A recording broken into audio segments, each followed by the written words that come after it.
বাংলাদেশে যত মসজিদ আছে এর মধ্যে জাতীয় মসজিদ কোনটা?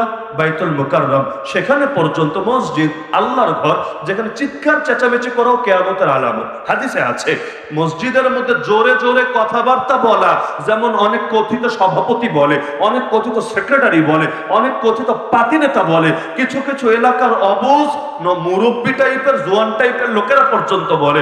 তো মসজিদে এসে এভাবে হাউকাউ করা, এটা কিয়ামতের আলামত। সেখানে মসজিদে চেয়ার ছোড়াছুড়ি করা, মসজিদের মধ্যে জুতার বাক্স দিয়ে মারপিট করা, মসজিদের কাজ পর্যন্ত ভেঙে ফেলা, আল্লাহর ঘরকে মারামারি করে রক্তের জায়গায় পরিণত করা, এর চাইতে বড় জাহেলিয়াত কি হতে পারে? আর এই কাজ যদি কাফের করে তাও মনে একটা সান্ত্বনা থাকে, কিন্তু মুসলমানে দাড়িওয়ালায় নামাজিতে যদি এমন কাজ হয়, এর চাইতে বড় আফসোসের বিষয় কি হতে পারে? মালের ফিতনার চাইতে ডেঞ্জারাস ফিতনা হলো হুব্বে জাহ তথা সুনামের ফিতনা, সুনামের লোভ, পদপদবীর লোভ, ক্ষমতার লোভ। মানুষ চিন্তা করে ক্ষমতা আসলে সবই আসবে, পয়সা আসলে সবই আসবে না। এমন লোক আছে পয়সা আছে ক্ষমতা নাই, পয়সা থাকার পরও তার সমাজে তেমন দাম নাই। আর আরেক লোক তার তেমন পয়সা নেই, পাওয়ার আছে, সমাজের মধ্যে তার বড় দাম আছে। আপনারা জানার কথা, ফেরাউন অনেক জাদুঘর ভাড়া করে এনেছিল না? কিসের জন্য? নবী মুসাকে হারাবে, ভালো কথা। এখন ফেরাউনের সঙ্গে দর কষাকষি হচ্ছে, জাদুঘররা বলেছে জিতলে কি দিবা? ফেরাউন বলতে পারতো 10,000 দিব, 20,000 দিব, 1 লাখ দিব, 2 লাখ দিব, এটাই স্বাভাবিক কথা। অথবা ক্যাশ না হলে জমি দিব, বাড়ি দিব, গাড়ি দিব, হ্যাং দিব, ত্যাং দিব। ফেরাউন কিচ্ছু বলে নাই, কোরআনে আছে। ফেরাউন বলেছে ইন্নাকুম ইদাল লামিনাল মুকাররাবিন, তোরা জিতলে তোদেরকে কাছের মানুষ বানিয়ে নেব। দ্বিতীয় কোনো অফার নাই, তোরা যদি জিতিস, মুসাকে হারাতে পারিস, তোদেরকে কাছের মানুষ বানিয়ে নেব। তারা বলেছে তাহলে রাজি আছি। মানে কি? রাজা বাদশার কাছে যদি কেউ যেতে পারে এটাকেই কামিয়াবি মনে করে। এমনকি এর জন্য যদি টাকা ঢালা লাগে, উল্টো নিজে ঢালতে রাজি থাকে। তার মানে টাকার চাইতেও বড় লোভ হলো ক্ষমতার লোভ, পদবীর লোভ, সুনাম সুখ্যাতির লোভ। এই যে আজকে কি দিন অতিবাহিত হলো? শুক্রবার দিন।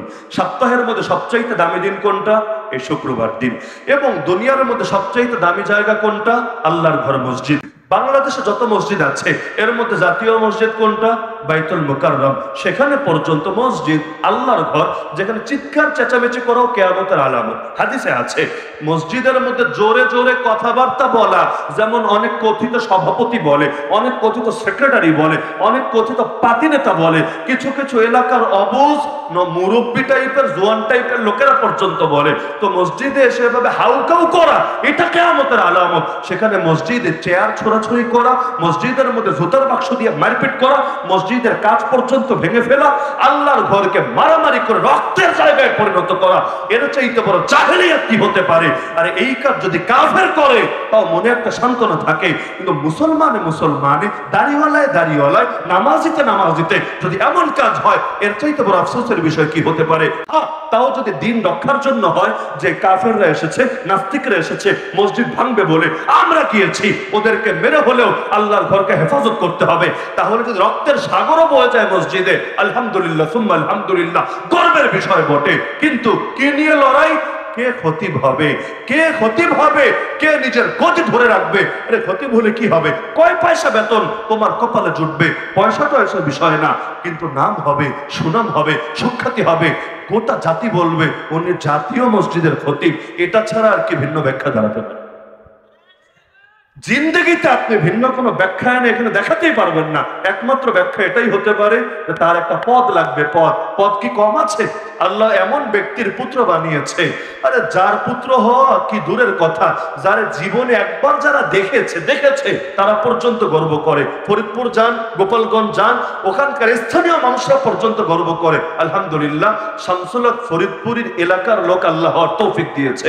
তো এরকম মানুষের পুত্রই যদি কেউ হয়, জিন্দগিতে আর কিছু লাগে? আবার আল-হাইয়াতুল উলিয়ার মতো বোর্ডের যদি দায়িত্বপ্রাপ্ত হয়, আর কি লাগে? তো পদের তো কমতি নাই, লেকিন এই পদটাই লাগবে। নাউযুবিল্লাহি মিন যালিক। তার জন্য সাদা দাড়িরেও কালো বানিয়ে আসতে হবে। জায়েজ না? না জায়েজ? জানেন না সবাই?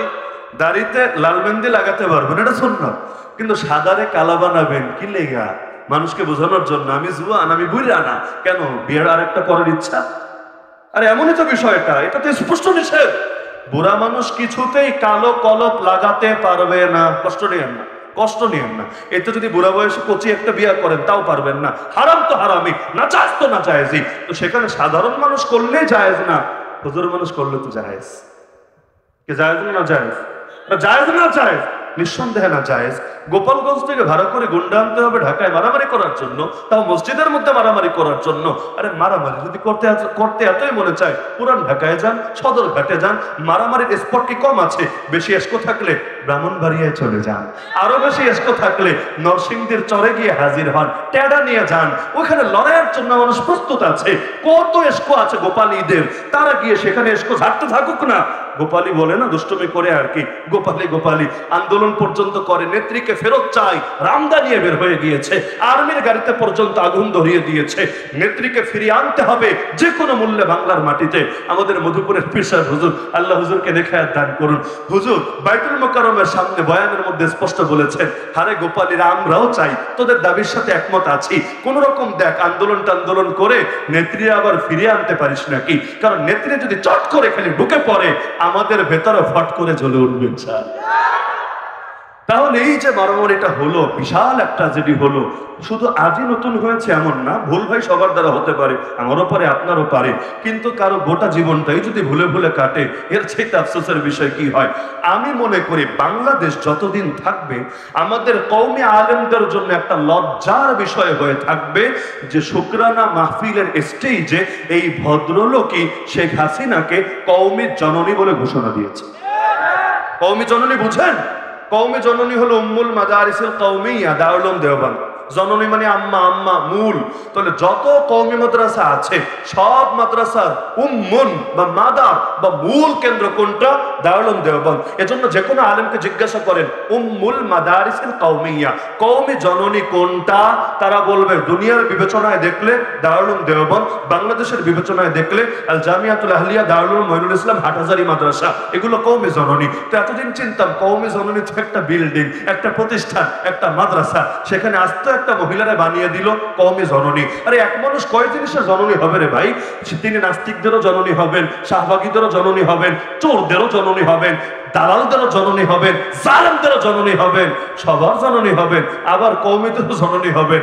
আবার আব্বা নাকি তার যে পিতা সে হলো আব্বা, তাহলে পিতার কন্যা যে হয় সে হয় আম্মা। এটা তো আমার যুক্তিতে আসলে বুঝে টুঝে ধরে না।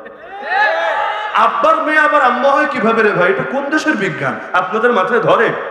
আরে বলে না, আব্বার বউ না আম্মা হতে পারে, বঙ্গমাতা, হ্যাঁ ঠিক আছে, যুক্তিতে ধরে, আব্বার বউ আম্মা হতে পারে, স্বাভাবিক যুক্তি। আব্বার মাইয়া আবার আম্মা হয় কেমনে? এই কথাটাই তো একটা বেয়াদবি মার্কা কথা। এই কথার মধ্যেই তো আবার ভিন্ন ইঙ্গিত টিঙ্গিত পাওয়া যায়। নাউযুবিল্লাহি মিন যালিক, আফসোসের বিষয়। তাহলে কওমি জননী বলা হয়েছে, যদিও এটা ব্যক্তির কথা, ব্যক্তির দায় সকলে নেবে না।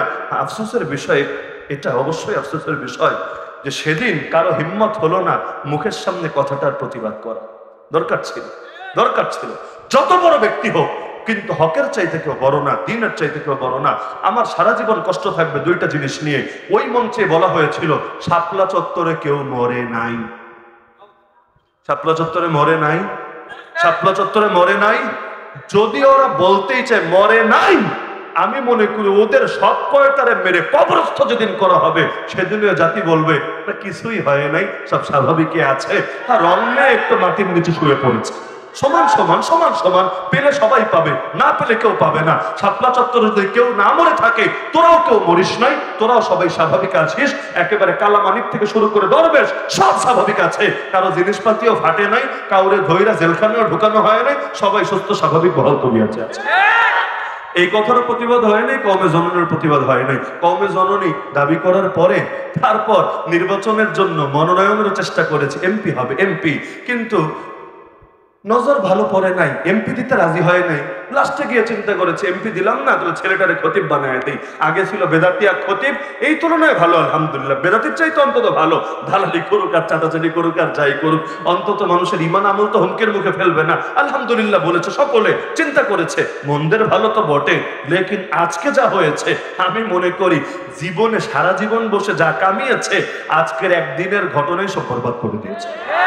তাহলে এগুলো তো গোটা জাতির জন্য কলঙ্ক বটে। যদিও বারবার বলছি, ব্যক্তির দায় সকলের উপরে কখনোই দেওয়া উচিত না। কেউ যদি আমাদেরকে বলে তোমরা কওমিরা কওমে জননী বলেছো, আমরা মুখের উপর প্রতিবাদ করি, আরে পাগল, যেদিনের আন্দোলন, যেদিনের অনুষ্ঠান, সেদিনে তো আমাদের বড়রা প্রতিবাদ করেছে। ওই অনুষ্ঠানে আল্লামা বাবনগরী উপস্থিত ছিল না, প্রকাশ্যে প্রত্যাখ্যান করেছে। আল্লামা মামুনুল হক উপস্থিত ছিল না, প্রকাশ্যে তারা ঘৃণা ভরে প্রত্যাখ্যান করেছে। কত নাম বলবো আপনাকে, হাতে গোনা 2-4 জন বাদ দিলে কেউই ছিল না, তেমন কেউই ছিল না। কিসের জন্য ছিল না? ভালো কিছু হলে তো আগে আগে থাকার কথা, সবার সামনে থাকার কথা। আল্লামা বাবনগরী হেফাজতের মহাসচিব, মহাসচিব বাদ দিয়ে আবার অনুষ্ঠান হয় কিভাবে? যেখানে সুস্থ আছে, জিন্দা আছে, তার মানে সেটা সকলের ছিল না। তো ব্যক্তির দায় সকলের দেওয়া উচিত না। কিন্তু এই যে বারবার বারবার বারবার এরকম কলঙ্ক আসে, কিসের জন্য? পয়সার লোভে না, নারীর লোভেও না, বরঞ্চ হব্বে যা, খ্যাতির লোভে, পদের লোভে, পদবীর লোভে। খ্যাতির লোভ এমন জিনিস, এর জন্য মানুষ চাটতে চাটতে জিহ্বাও ছুলে ফেলতে পারে। খ্যাতির লোভ থেকে বাঁচা লাগবে নাকি লাগবে না? আরে লাগবে নাকি লাগবে না? খ্যাতির লোভ থেকে যদি বাঁচতে না পারেন, যেই লাইনে কাজ করবেন ওই লাইনে বরবাদ হবেন। পৃথিবীর অধিকাংশ মানুষ এই রোগে আক্রান্ত।